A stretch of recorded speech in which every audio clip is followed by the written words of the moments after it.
I'm super excited to share my little mini book haul today. First up is a book I have been very excited for it to come out. You Are Fatally Invited by Andy Pelago. I love this cover. Is that not the coolest cover? The seal on the envelope, the spooky looking cabin, the crow, that is just a fantastic cover.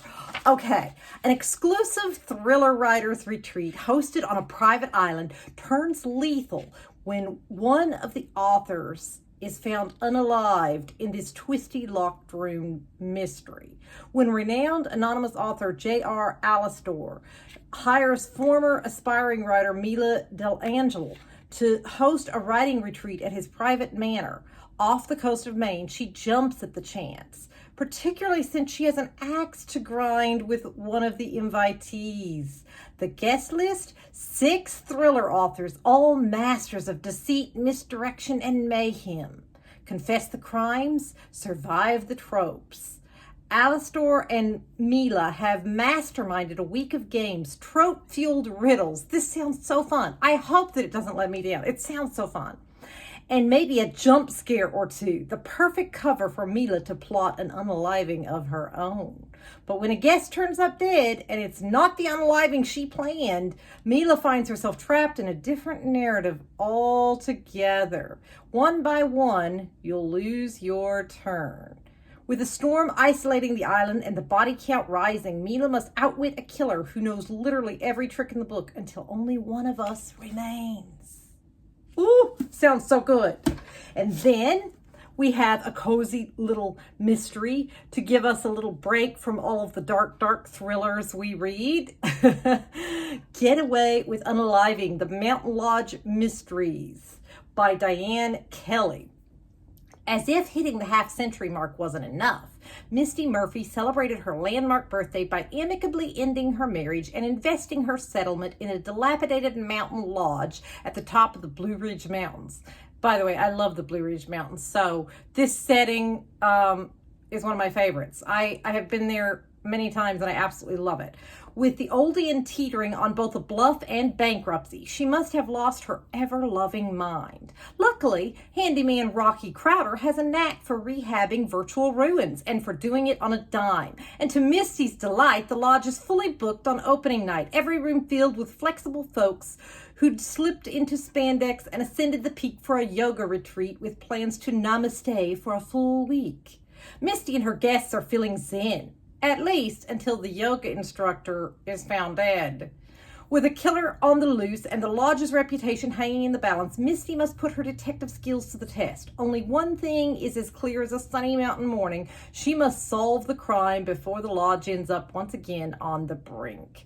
And I love that cover too. What a cute, cozy cover with the little kitty cat. I love the kitty cats. My kitty cat is back there sleeping in that warm blanket. You can't see her, you can just see the blanket, but she's back there. Then we have The Trip by Phoebe Morgan. A Perfect Vacation, A Perfect Crime. This is another new book. I'm super excited to read it. Sounds really good. How well do you know your friends? 4 friends are on the vacation of a lifetime in Thailand until a vicious unaliving shatters their paradise. 4 friends who would do anything for each other until now. Only one of them committed a crime, but all 4 know how to keep a secret, and they're all guilty of something. Doesn't that sound fantastic? Okay, now I don't know about this one.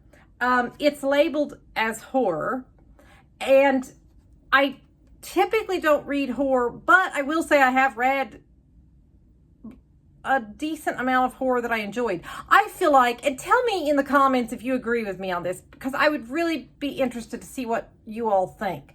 I feel like thriller, mystery, horror, and suspense all kind of interlock together. I have noticed that a lot of books are labeled as multiple genres, and I do feel like a lot of them do kind of cross over because there's elements of, so it depends on, I do like horror if it's not too gory. Like if it gets just downright extremely gory where it's like stomach turning, then I can't handle it. But I have read horror that I enjoyed. So it really depends on how far it goes, I guess.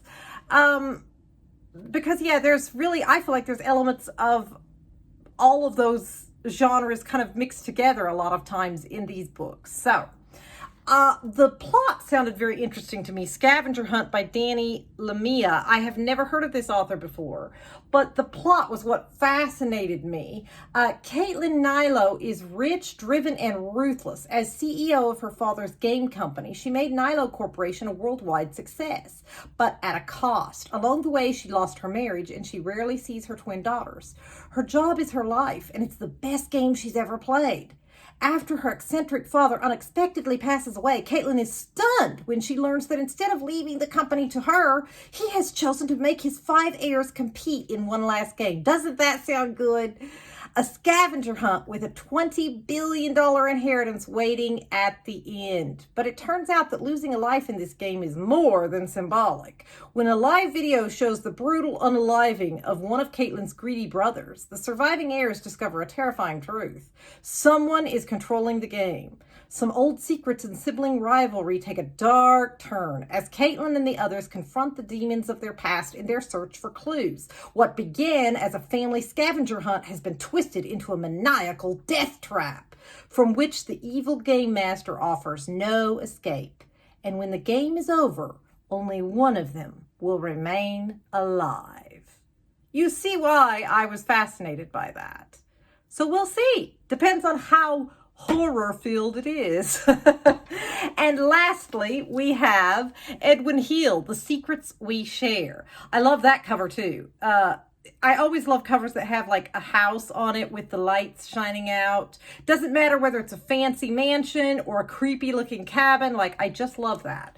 But anyway, 2 sisters, one long ago unaliving, and a web of terrifying secrets collide in a gripping standalone thriller from acclaimed author Edwin Heel. At first glance, Natalie Cavanaugh and Glenn Abbott hardly look like sisters, even off duty. Natalie dresses like a Boston cop, preferring practical clothes and unfussy pinned-up hair.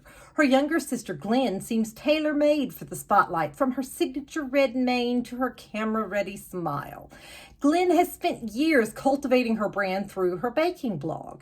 And with the publication of her new book, that hard work seems about to pay off. But her fans have no idea about the nightmare in Glenn and Natalie's past. 20 years ago, their father's body was discovered in the woods behind their house. A trauma like that doesn't fit with Glenn's public image.